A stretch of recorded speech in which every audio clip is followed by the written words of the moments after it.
Fonte Viva, capítulo 7 e 9, título Sigamos a Paz, de Emmanuel e Chico Xavier. Busque a paz e siga.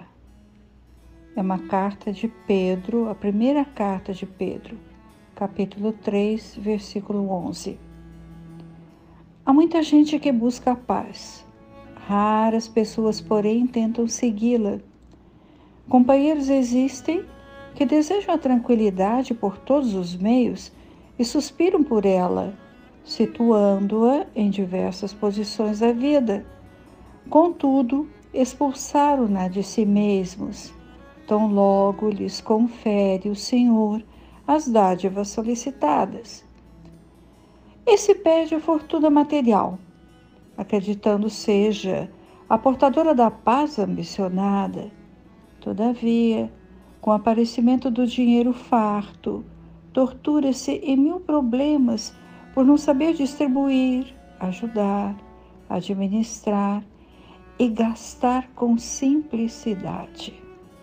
Outro roga a bênção do casamento, mas quando o céu lá concede, não sabe ser irmão da companheira que o pai lhe confiou, perdendo-se através das exasperações de toda sorte. Outro ainda reclama títulos especiais de confiança em expressivas tarefas de utilidade pública, mas, em se vendo honrado com a popularidade e com a expectativa de muitos, repele as bênçãos de trabalho e recua espavorido. Paz não é indolência do corpo, é saúde e alegria do espírito. Se é verdade que toda criatura busca, a seu modo, é imperioso reconhecer, no entanto, que a paz legítima resulta do equilíbrio entre os nossos desejos e os propósitos do Senhor, na posição em que nos encontramos.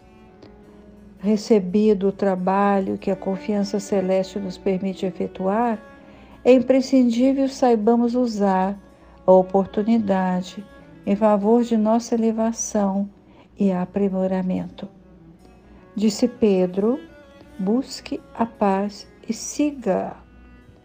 Todavia, não existe tranquilidade real sem Cristo em nós. Dentro de qualquer situação em que sejamos situados, e a fórmula de integração de nossa alma com Jesus é invariável. Negue cada um a si mesmo, tome a sua cruz e siga-me.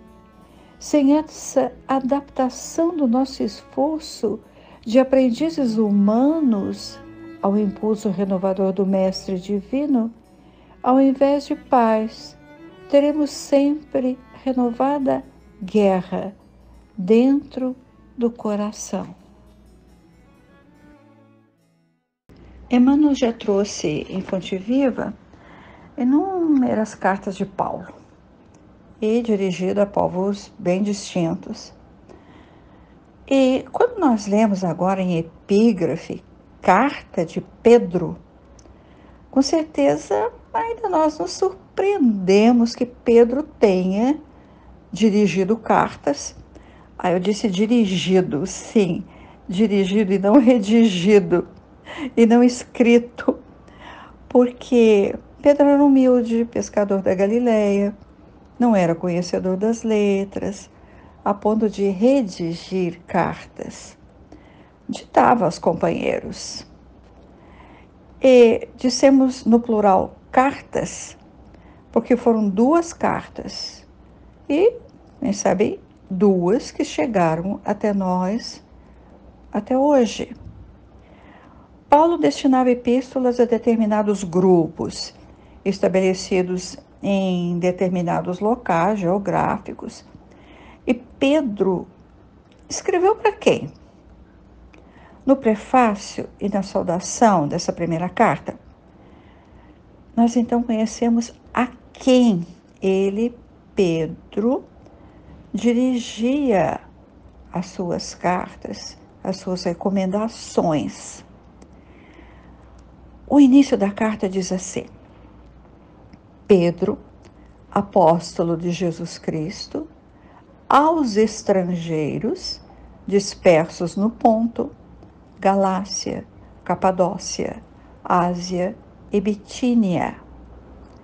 Todos esses lugares que eu enumerei ficavam bem a oriente da Ásia. Então, nós podemos concluir que Pedro enviou epístolas depois de Paulo já ter fundado as eclésias em comunidades em locais bem distantes. E como aconteceu com as cartas de Paulo, as cartas de Pedro foram copiadas e levadas a outros grupos. Lembramos, não é, que na semana passada, quando Paulo vai a Roma, preso, antes de lá chegar, no caminho, foi recepcionado por cristãos romanos que já haviam lido a cópia da sua epístola aos Romanos. Lembramos? Bem, voltamos a Pedro. Sobre essa pedra edificarei a minha igreja. Jesus assim disse. Que importância tinha o discípulo Simão Pedro entre os 12? Ao ler Atos dos Apóstolos, ou lendo os evangelistas, Mateus, Marcos, Lucas, João, encontramos muitas citações a ele, a Pedro. Mas é comum ainda entre nós lembrarmos muito bem da negação de Pedro. Antes do galo cantar, me negarás 3 vezes. Depois, passado o tempo, o temor, com a presença daquele que tinha morrido na cruz, a renovação nas almas. E aparece o Simão Pedro, que assume a liderança do grupo e que é respeitado pelos companheiros, mas também por aqueles que não seguiam o Nazareno. Encontramos aquele que sensatamente dirige a casa do caminho, o Pedro que curava os doentes. Os doentes eram colocados por onde ele passava. E qual pedra Jesus diz que construirá a sua igreja? Pensamos que sobre a irrestrita confiança que dedicava ao Mestre e que se manifestava pela mediunidade curadora. Ele dizia: eu te curo em nome de Jesus. Na casa do caminho, encontramos o idoso Pedro, sem temor, sem medo, e enfrentando serenamente o doutor da lei, Saulo de Tarso, naqueles primeiros tempos de perseguição. E Saulo que perseguiu Estevão, o discípulo querido de Pedro. Estevão que conheceu Jesus através do pescador galileu, sabemos. Muitos encontros entre Pedro e Saulo. Perseguição de Saulo. Fuga de Pedro, principalmente para o porto marítimo de Jope, próximo a Cesareia Marítima, onde anos depois, e depois de muitas lutas e aflições, o antigo Saulo é preso por 2 anos, aguardando a viagem a Roma, a viagem tão esperada, mas agora em circunstâncias tão diferentes, onde ele apelaria a César. Agora, Saulo é o perseguido. Se percorremos a estrada de redenção de Pedro, desde o seu primeiro impulso, desacreditando da vinda de mais um Messias para os judeus. Lá no lago de Genezaré, enquanto pescava, quando Jesus lhe foi apresentado por João e Tiago. E se percorremos a gradativa admiração pelo Mestre Nazareno, depois a negação junto ao sacrifício da cruz, até o respeitável discípulo a quem todos procuravam pela prudência, pela serenidade, espiritualidade, até a morte na cruz em Roma. Então admiramos o percurso existencial de um espírito que cresce, que se eleva. Ele, que inicialmente era o defensor de Jesus, até que Jesus lhe diz: guarda a tua espada, Pedro. Até aquele que recebe na casa do caminho o antigo perseguidor Saulo.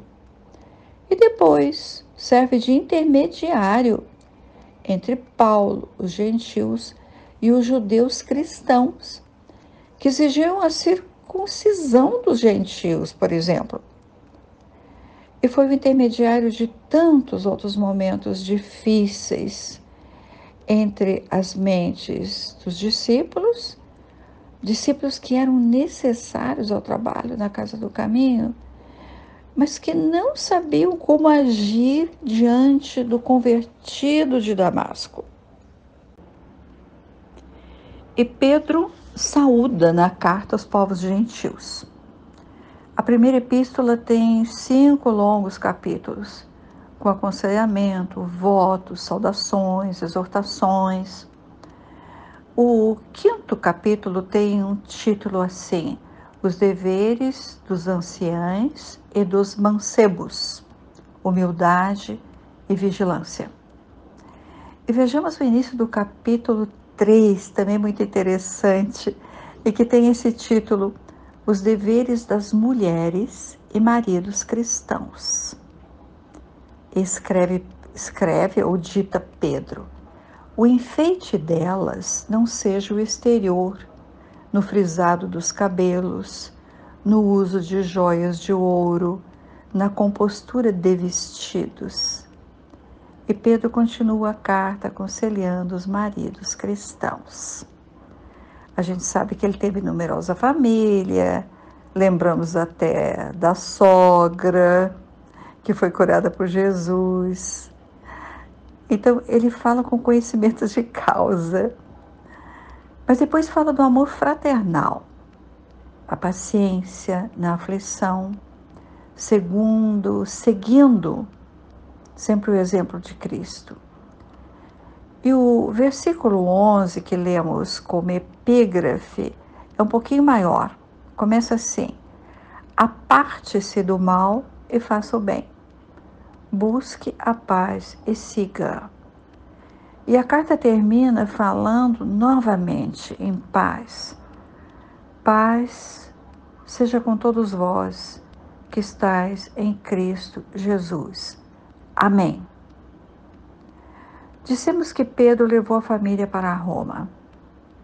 Paulo muito trabalhou para abrigar a família com dignidade.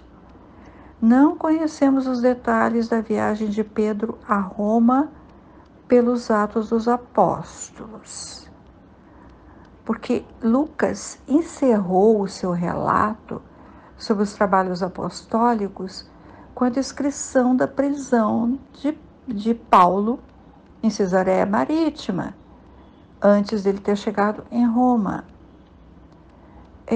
Tenho que pesquisar, ou se alguém tiver pesquisado, o porquê do final de Atos dos Apóstolos, porque Lucas ter encerrado assim repentinamente a descrição da vida dos apóstolos e de Paulo, como Paulo pediu a ele.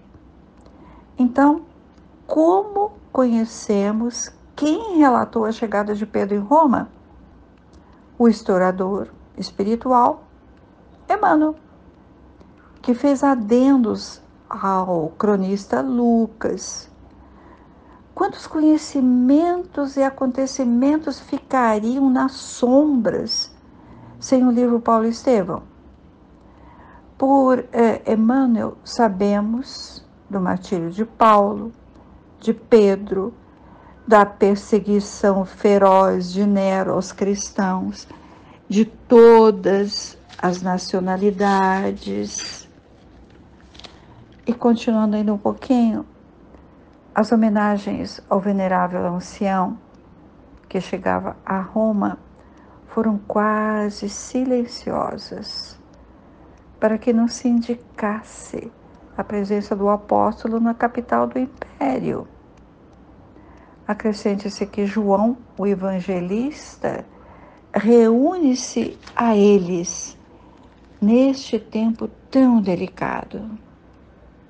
E quais são as considerações do magnífico romance histórico Paulo e Estevão, as considerações que Emmanuel faz sobre a paz? Pedro pede aos irmãos que a busquem e a sigam. Mas onde buscar? O mestre dizia: eu vos dou a minha paz, não como o mundo a dá. Já entendemos que para o mundo, paz significa ausência de guerras. Mesmo que em períodos pequenos, temporários, marcado até por eles, pelos homens, até por um tempo determinado, uma semana de paz. Não mataremos o irmão que pensa diferente de nós. Depois vale recomeçar a selvageria e a impiedade. Não é a esta paz a que Jesus faz referência. É a paz individual, que levaria a paz real no mundo. A paz que ele oferecia era muito mais complexa, mais difícil de ser buscada.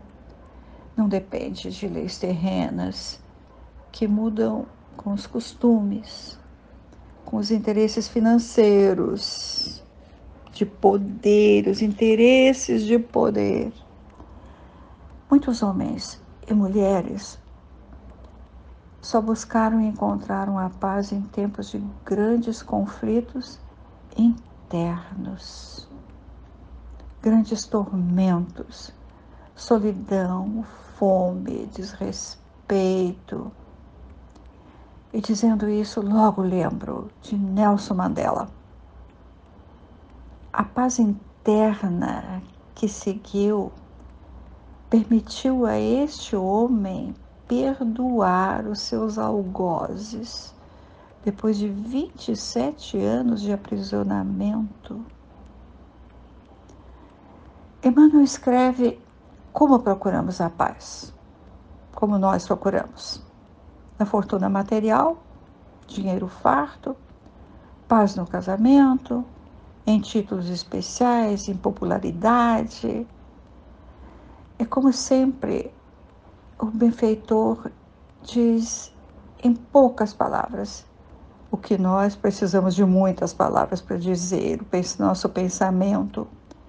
Emmanuel diz assim: a paz legítima resulta do equilíbrio entre os nossos desejos e os propósitos do Senhor, na posição em que nos encontramos.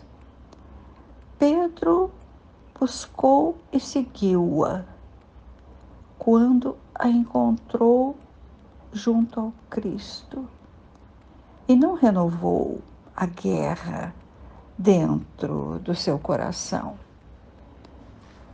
Que assim em breve todos nós possamos fazer.